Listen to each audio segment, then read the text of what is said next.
Hey everyone, this is Christopher Brower here with Daily Motor, and today we're driving the 2022 Toyota Camry XSE Hybrid. If you're not familiar with the Toyota Camry, you've probably been living under a rock your whole life because this car has been around since the early 80s. In fact, we're coming up on the 40th anniversary of having the Toyota Camry over here in the United States. That is quite a legacy and quite a long time to be producing a car.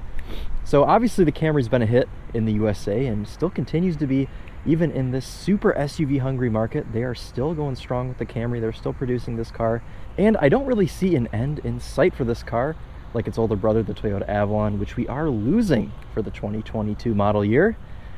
Overall, I think this car looks great. I think they've nailed the exterior styling. This generation has been around now for a few years, so it's nothing super new. The black wheels, the black roof, I think this line here just sort of meets the black and the red with the rear window in the middle. I think that looks good. The rear spoiler looks good. Even though this is a hybrid, they've still given it a little bit of a sporty appearance. So all good things. I love the design of this car. I think that's important with cars, super important with cars right now, is just fitting with demand of who actually wants cars, and people that are buying cars want them to be sporty. So they actually offer this car with a bright red interior, which is super cool. If you have a white exterior, it looks awesome. We've just got black leather in this car, but it's okay. I don't think it looks bad, you know, with the black roof, the black wheels, all that stuff. Rear legroom is awesome. This is in my driving position. I'm 5'11", and I've got plenty of legroom back here, nearly as much as I had in that Avalon. Of course, overall, this interior is not quite as nice as the one we saw in that Avalon, but, you know, it's not to be expected. But it is still pretty nice. We've got lots of leather. We've got lots of nice-ish materials up front, which we'll get to in a little bit. In fact, we'll go up there right now. Check that out. Lots of similar things to the Avalon, except in the Avalon we had that really nice steering wheel with the cognac on the sides, which was perforated leather. In this car, we're a little bit limited with our leather. We've got a little bit here on the dash, a little bit here on the door panels, but otherwise it's just sort of this molded rubber material that goes all the way around. But remember that this is a Camry. It's not the full Luxe Avalon or Lexus or anything like that. Let's get this thing powered up. Our normal Toyota bings and bongs here.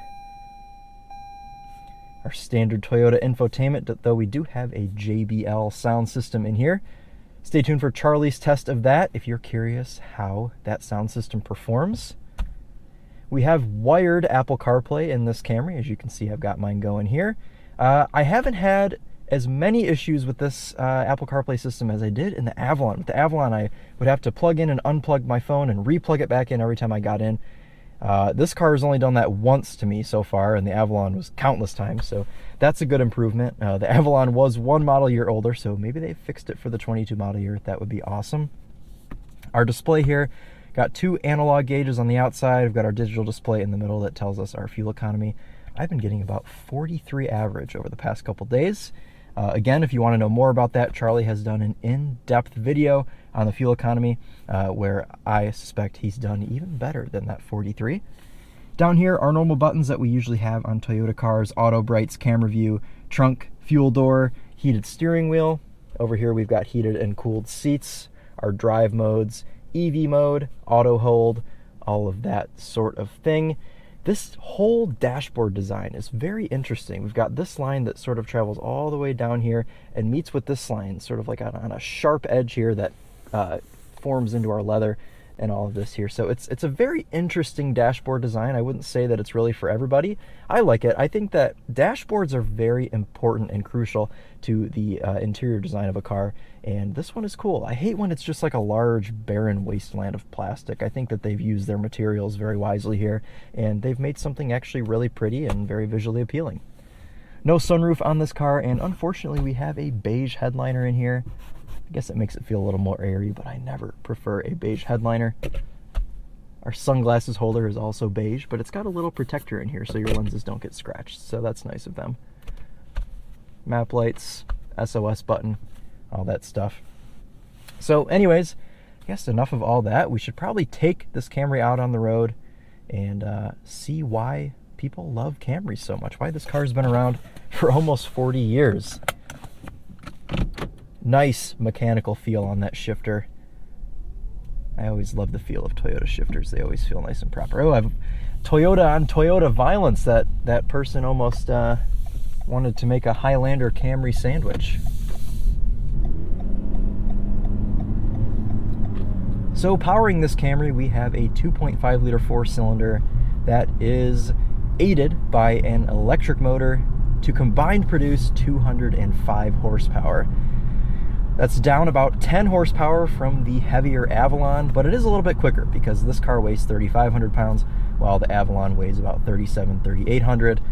So even though you have 10 horsepower less, this car does feel a little bit quicker. I honestly wouldn't call this too slow. I would say that this is about right on the money for what you'd expect for a hybrid sedan of this size and segment. All right, coming in now to the first corner with fresh pavement. Let's see how Camry handles this. Got to figure out the best line to go through here.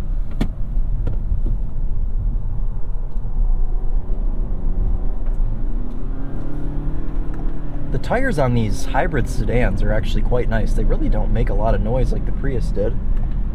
Camry and Avalon have very similar performance around that corner. The Avalon was pretty planted as well. I'd say that this car feels very similar to what that did. It's just slightly more nimble, obviously, because it's a little bit of a lighter car and a shorter wheelbase. As far as comfort goes, the Camry's nice. You know, it rides just about the same as the Avalon did, which is a bad mark for the Avalon because the Avalon should have ridden a little bit smoother. This car is fine. You know, it rides just like anything else. Yeah, of course it's not as smooth as a comparable SUV. We've been blocked by a massive semi today, everyone, but I guess that's a good time, maybe since we're so speed limited, to take a look at this infotainment. So of course I mentioned earlier we have corded Apple CarPlay. If we go back here with our button on the left hand side, because we have buttons on either side of the screen here, we can see our main menu. Up here, if you were to have some sort of a radio station playing, that's where it would be. Navigation here on the right, and then your shortcut to your plugged in entertainment down here on the bottom left. And if we go into the menu screen, we can see all of our normal sort of applications laid out in a phone style arrangement there. All of our audio sources. This takes us to a full map. Everything reacts actually very quickly.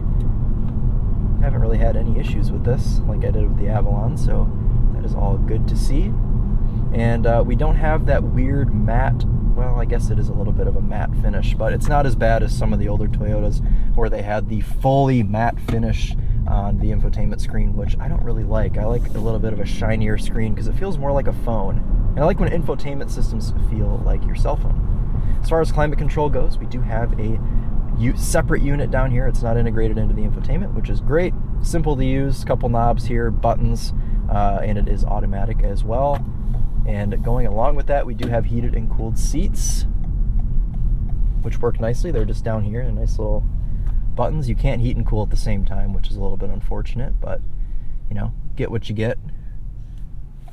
All right, let's go ahead and maybe try out sport mode for our entrance ramp. And let's put the CVT, why did it start in fourth gear? That's strange. Put our CVT into manual mode and see what it's like to use these paddle shifters.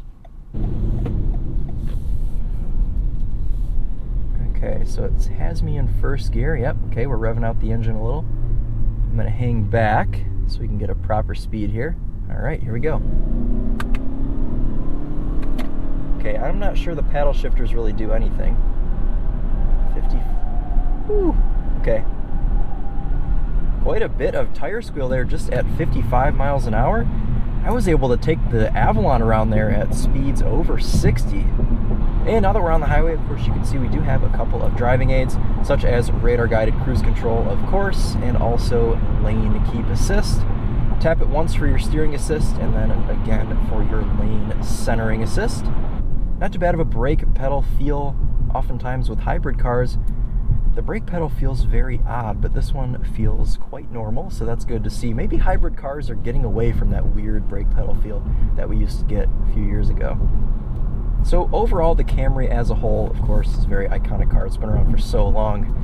But in recent years, we've been seeing the hybrid come up, and that sort of begs the question of, is it worth it to get a Camry hybrid, or should you just get a Prius or an Avalon hybrid? Well, after next year, you're not going to have an option to get an Avalon because, of course, Toyota is killing the Avalon. So the question comes down to, if you want a car and you want a hybrid, do you go all the way up to the Camry? Do you get the Corolla? Do you get the Prius? I think if you were going to compare it to the Prius, I would still go with the Camry. Now, if you did go with the Prius, you would end up saving $7,000. The Camry XSE hybrid starts at about $32,000, whereas the Prius is mid-20s, about $25,000. So you're looking at about a $7,000 difference there. But to me, it's worth it. We had a Prius a few weeks ago, and I mean, that thing was just bottom of the barrel, no sort of any quality in the interior. Looks super outdated, like an egg, like the Prius always has. And the interior smells weird. So I would personally go with the Camry. I love the way the Camry looks. I like the way the Camry drives better. It's so much faster, so much smoother. And I think in the long run, it would be worth it as well, just because I think you'd get so bored and over driving a Prius, whereas, you know, this is just a normal car. You could live with this quite a bit easier, in my opinion. So if you're looking at it in that way, you know, you've got your Prius at $25,000, you've got your Camry right about $32,000, and then your Avalon XSE is right about $39,000. So you have to sort of weigh what you care about. And I think this is a very nice middle of the road candidate for someone that can't decide. You know, the Camry is the answer. So overall, I mean, I really just got to say, I'm so glad that Toyota continues to make this car, because we're getting to the point where in America, you really don't have an option for a sedan like this, because of course Ford no longer makes the Fusion or Fusion Hybrid. Dodge doesn't make anything like this. You know, you can get a Charger, but Charger doesn't really compare to this in any way. So really it's this, an Accord, or an Altima. All right, everyone, and that is going to wrap up our drive of the 2022 Camry Hybrid. Again, I'm just happy to see that somebody is still making a sedan. And I hope that this car stays around for, you know, the future generations. I hope that Toyota keeps this Camry going, whether it stays the way it is or one day turns into an EV or whatever. God, it's tough to think that someday this car might go away, but let's hope that it doesn't. Hopefully people keep buying them and it sticks around, but only time will tell. So what do you think then? Would you have this? Would you have a Prius? Would you have the Avalon? Curious to know your thoughts. Comment down below.